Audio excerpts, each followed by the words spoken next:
Welcome to the Sylvan Reflections channel. I am back in the Great Smoky Mountains National Park for another backpacking adventure.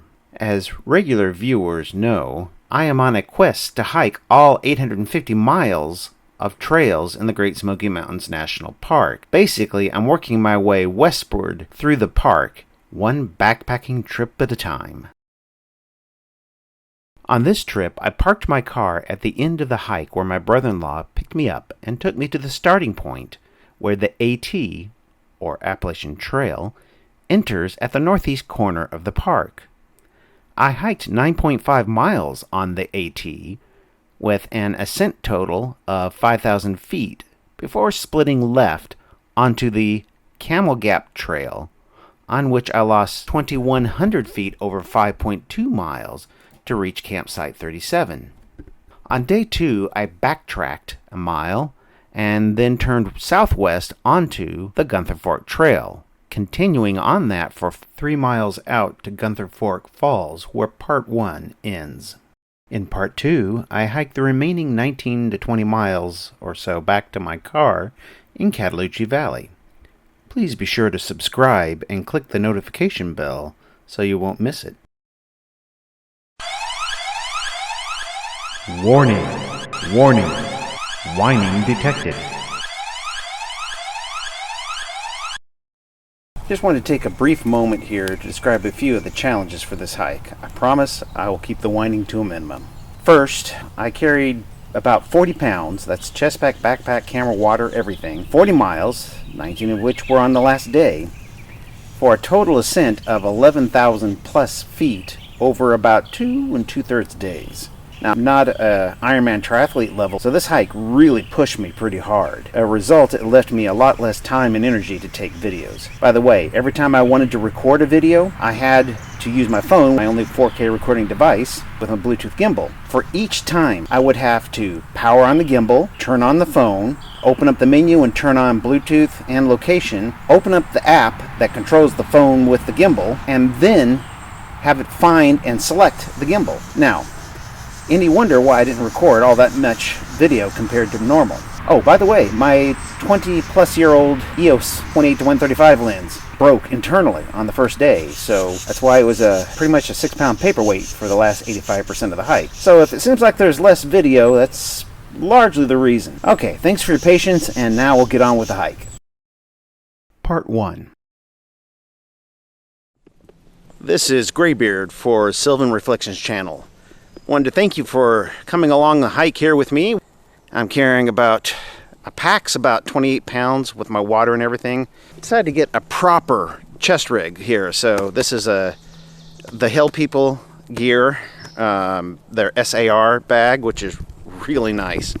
Proper place for everything, quality made. It holds itself up high and close to you like it's supposed to. So I'm all set with that. We're just starting out. Right at the top northeast corner of the park, and we have about 15 miles to go today.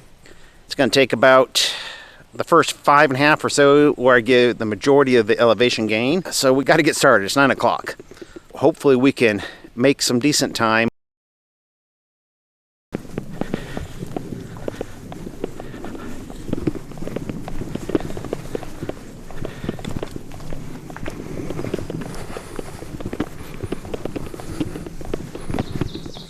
I'm almost a mile into the hike, and you can see the roof of the Davenport shelter here off to the right side of the AT, or Appalachian Trail. This is the last shelter in the Smokies for the AT thru hikers heading north. Well, about 1.25 miles in, a little less than half a mile from the Chestnut Branch trail where it hits the AT. So it's been just steady up, unrelenting. And it's going to be that for a while yet. So I figured take my first break of many, just to not kill myself early on in terms of pace.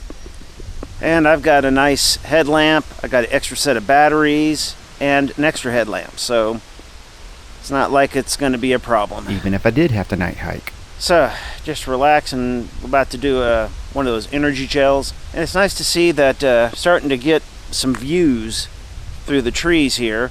And we still have some mountain laurel that's in bloom. That is one of the prettiest blooms of any flower. The geometric nature of that. Still about 4/10 of a mile, maybe a little less, but it is so cool to be on the AT, the Appalachian Trail. Just gorgeous. I've been on little snippets of it here and there throughout the park, but I've never done any considerable length. And now I'm finally getting to do a fairly decent chunk of it. And then I'm hoping later this summer, maybe I can hit and do the rest of the AT through the park and finish that one big section. I don't know. But at least at this point, it helps me finish up most of the eastern 1/5 of the Smokies, getting all the trails hiked. As you can see, and I'll insert this here, I've gotten just about all the trails in the eastern 1/5, and this is filling in a bunch of them, as you'll see. But what a gorgeous way to do it on such an iconic trail. The other nice thing I forgot to mention is that it's actually leveled out just a little bit here, which is really nice. Enjoy it while it lasts. Nice as it is to have things leveled out a bit for a little while. I know it's gonna start jumping up here in just a little bit, but I'll enjoy the levelness while it lasts.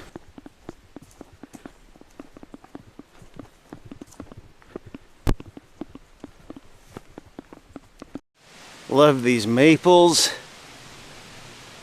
Just these massive leaves. And these wild hydrangea.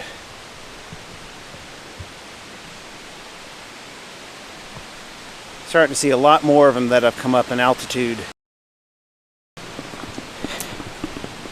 It makes it so nice to hike up at altitude. Also makes it a little cooler. You can see where the trees, where there's been a tree fall, and it's starting to open up. Just a little bit. Still a little cloudy. That's alright.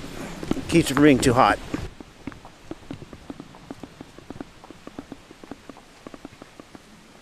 Wow. With all the ferns, The Appalachian rock cap is actually a fairly common fern in the park, but it doesn't make it any less delightful to see it. and here's an itty bitty little tulip poplar. So much cool stuff. I see this maidenhair fern almost every time I come to the park. It truly fits its name, doesn't it? Can't help but notice the Galix. There we go. Beautiful, beautiful blooms. Just gorgeous, isn't it? And of course, you can see those really shiny green glossy leaves down below. And they're everywhere along the trail now.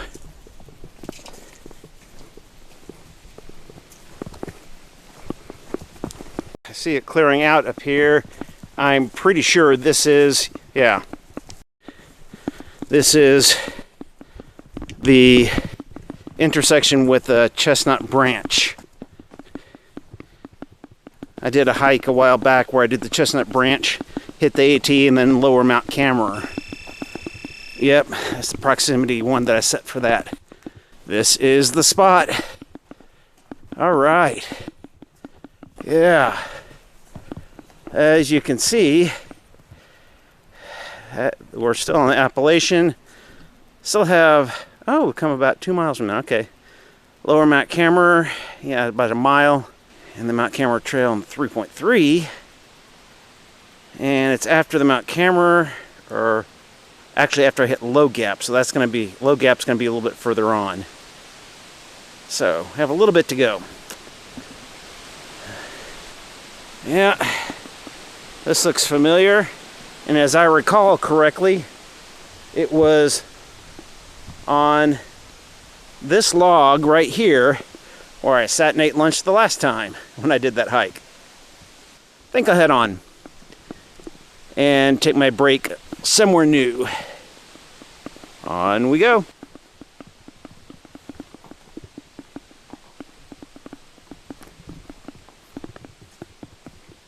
It's also coming back to me that at that Chestnut Branch point, that's where the AT starts picking up some elevation again.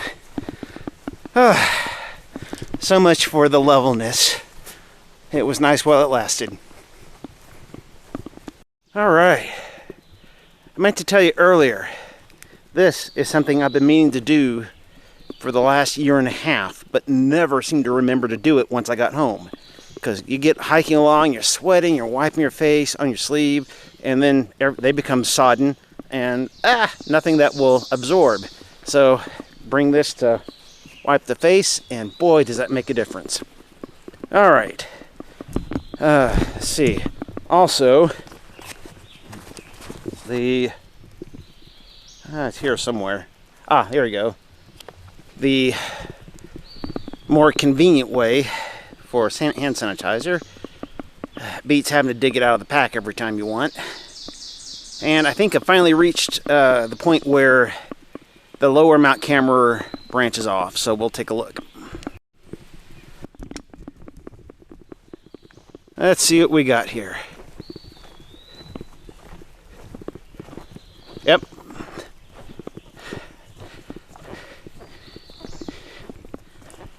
It also helps when your GPS has a proximity alarm, but I recognize the clearing. Yep, still got more to go. Oh, Davenport Gap, okay. So, Mt Cammerer Trail in 2.3 miles. That's good. Low Gap will come after that. Here's the lower Mt Cammerer on that previous hike that I told you about. Out that way. But we are going to continue for another 2.3 to hit the Cammerer Trail and then stay in the AT for a little while past that. This one is a new one to me. At least it's the first time I remember identifying this flower. The false goat beard is somewhat reminiscent of the blooms of the heartleaf foam flower. I love the bloom of this flower. It's such a dark, rich blue. It really jumps out at you.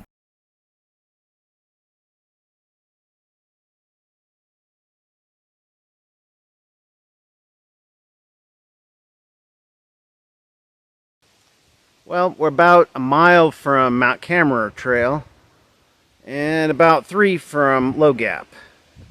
So just thought I'd take a rest break here. I figure any place that has nice seating like this and a pleasant view, a little bit of a saddle, and some color like this, that's a pretty good place to take a break. Not bad. Not bad at all. Here are some perennial favorites, so to speak. Here we have the Indian cucumber root with its sequential whorls. The rattlesnake plantain, one of my favorites whether it's blooming or not. Some bear corn, also called squaw root.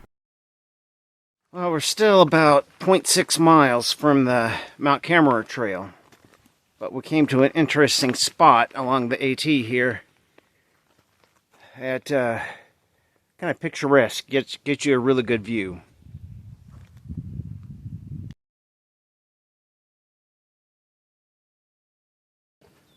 That's not too bad.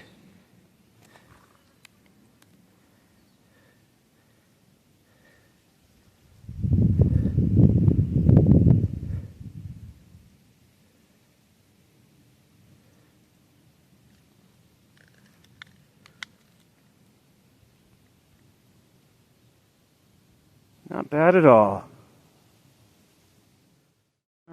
think we're getting just about to the Mt Cammerer trail. And it has been like just climbing a ladder ever since. I mean, from the very beginning, we were climbing a moderate ladder, and then it leveled out for like 1/8 of a mile until you reach lower Mt Cammerer trail. But from lower Mt Cammerer, it's been almost a steady up ladder since. But hopefully, I think this is it. We'll see.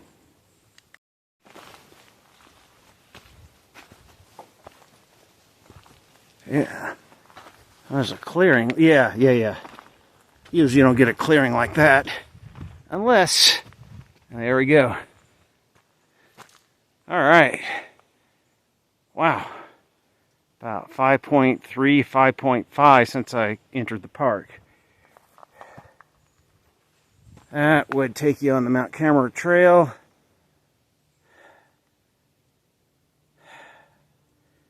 But we're going to head this way to Low Gap in 2.1. But before we do that, I'm going to sit down and have a little Go Gel.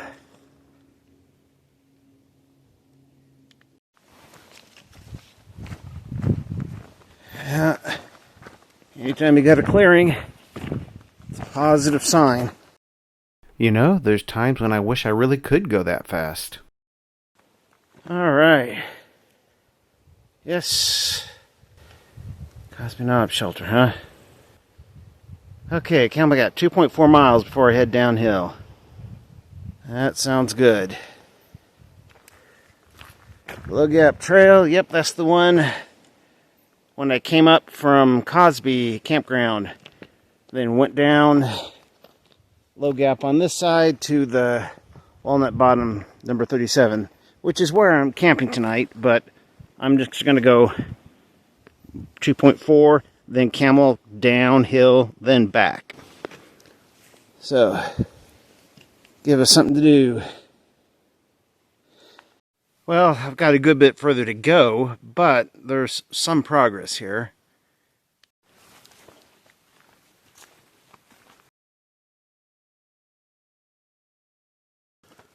Wow, only 0.8 since Low Gap. 1.6 more to go to the shelter. It goes that way, it looks like. So 1.6 to Camel Gap. That's what I need. I need to move since it is just after 5. 1.6 there, then I think 4 on the Camel Gap. But that's downhill, so that'll help. I think I can probably do 2 miles an hour on that. So a little bit of night hiking probably. And about another maybe half mile of this incline before it levels out. Then I should be mostly level and then downhill. The striped wintergreen is fantastic.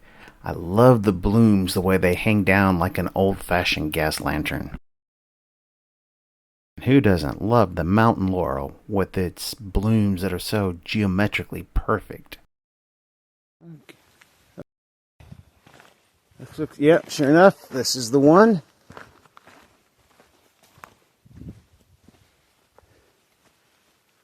Oh boy.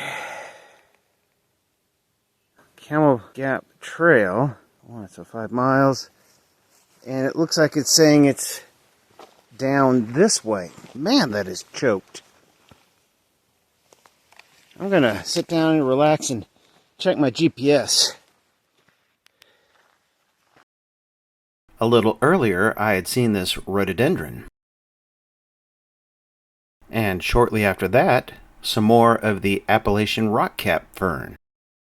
A little after 8 getting started, but that's because after I iodine treated my water, since I didn't have my filter with me, I looked at it and saw all those little specks. It was the sediment that's in the water. The person in the tent next to me woke up just as I was finishing that. Says, "Yeah, I got a filter," and it's the Katydid Beefree that I love. So I used that, and it worked just wonderful. Everything's all filled up. We're good to go. And we're going to be heading back down the Camel Gap Trail, and then we're going to split off on the Gunther and start heading up. Oh well, it's got to be done sometime. Well, time to get started.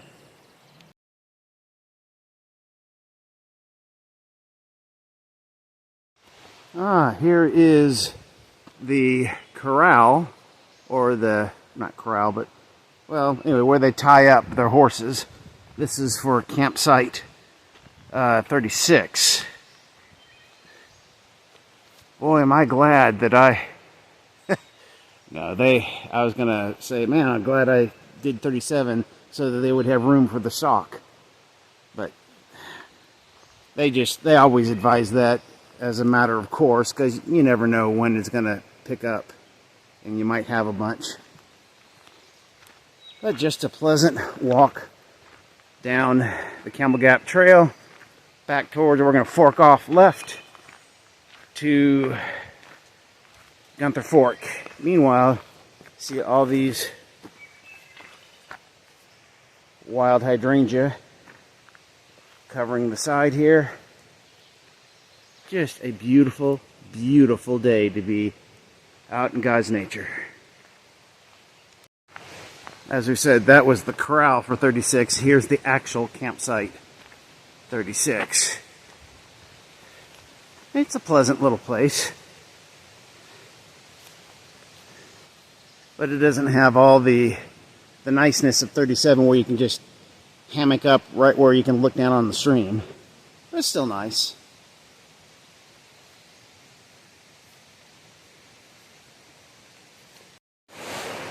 Just on the way to Gunther Fork, but it is a beautiful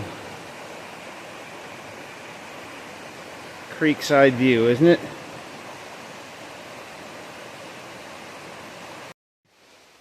Still on Camel Gap, you can see the rest of Camel Gap that goes on up and switchbacks.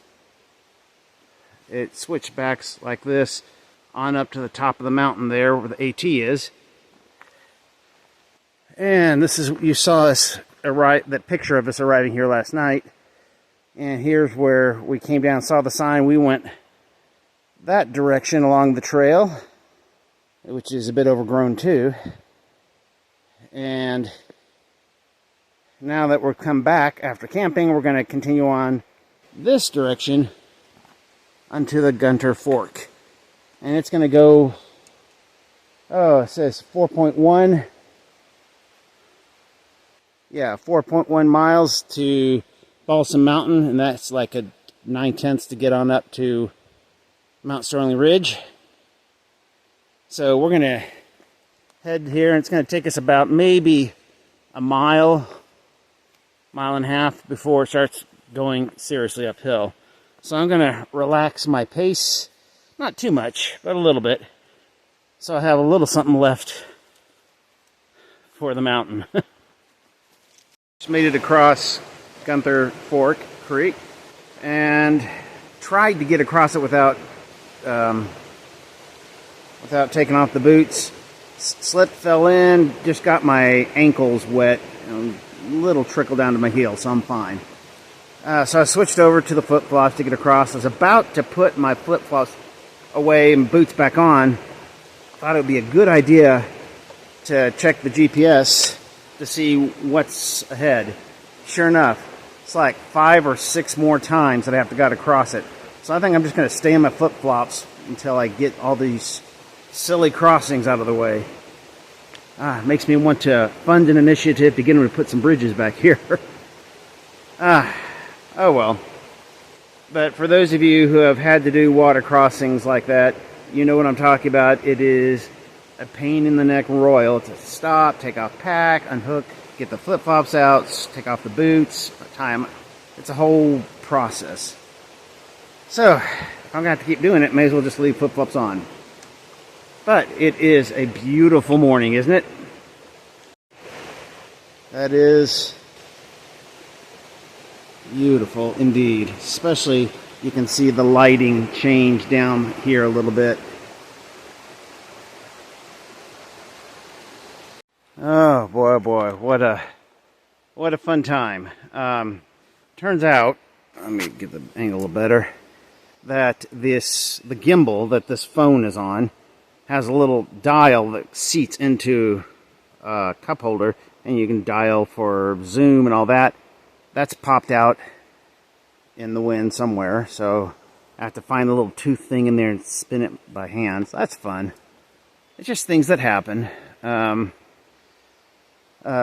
Like I said, also having forgotten to bring the Kaden Be Free, but fortunately I didn't have to rely on the tablets, the iodine tablets, because it'll kill stuff, but it won't filter the water free of the particulates.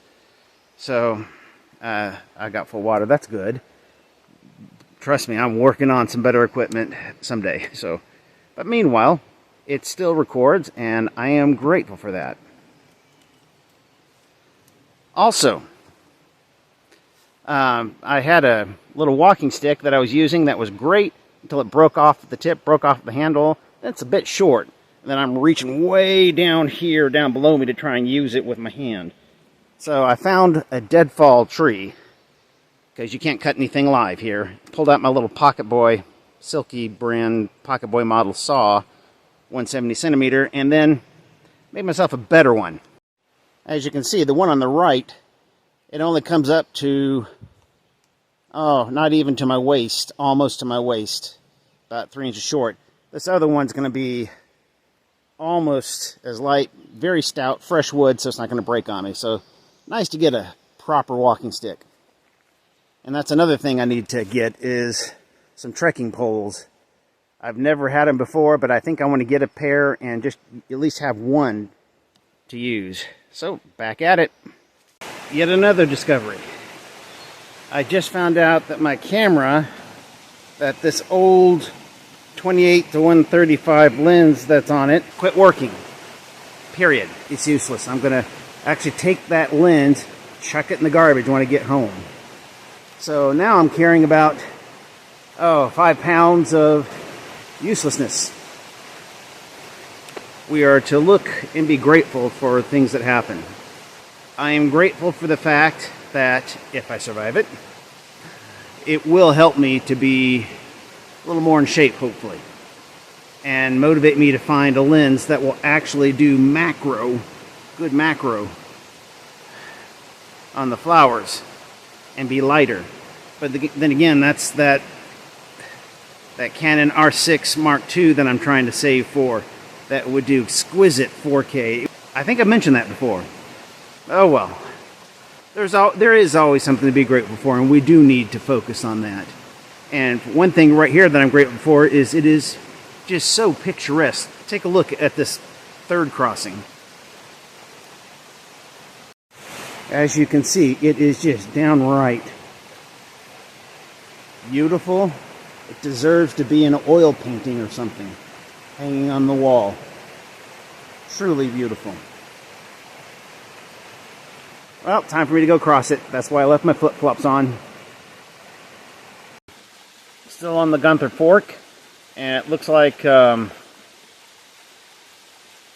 we're about to start the real uphill portion of it. We're about to do our 9th water crossing. Let me tell you, don't do Gunther Fork unless you want to be traipsing through, and I mean through the water. Now, this water crossing is no more than about a foot wide, so yeah, I can manage that. But, got 2 more crossings, it looks like, on the GPS before I get rid of the crossings.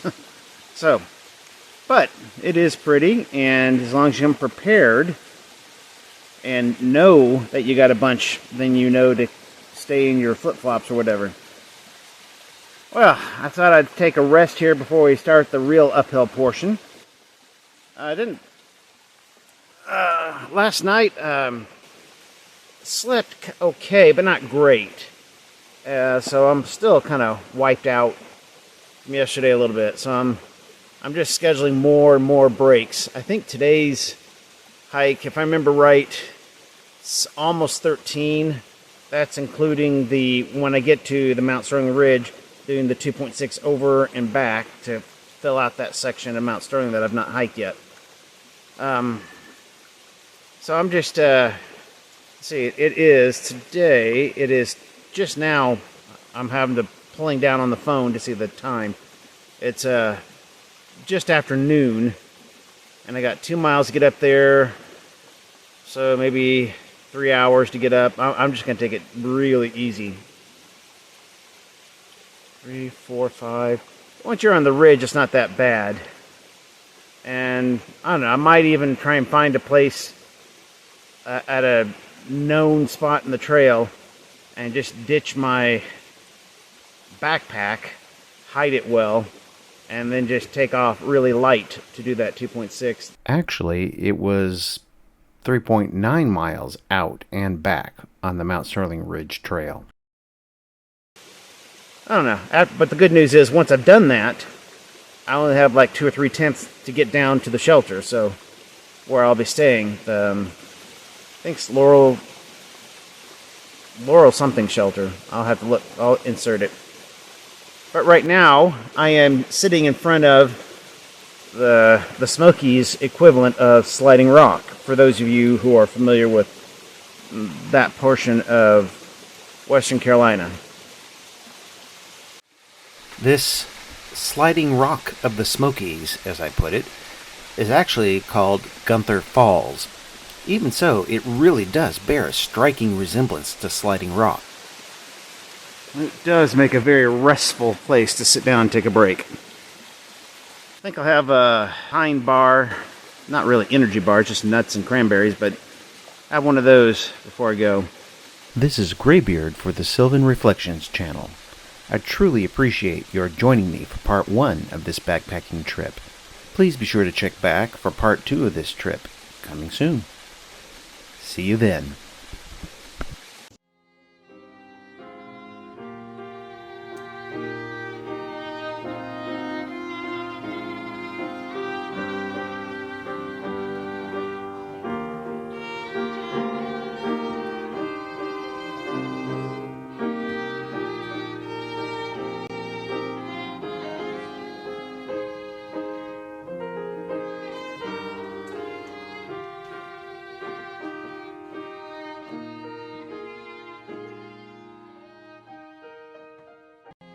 If you like this video, please consider clicking the like, subscribe, and notification bell.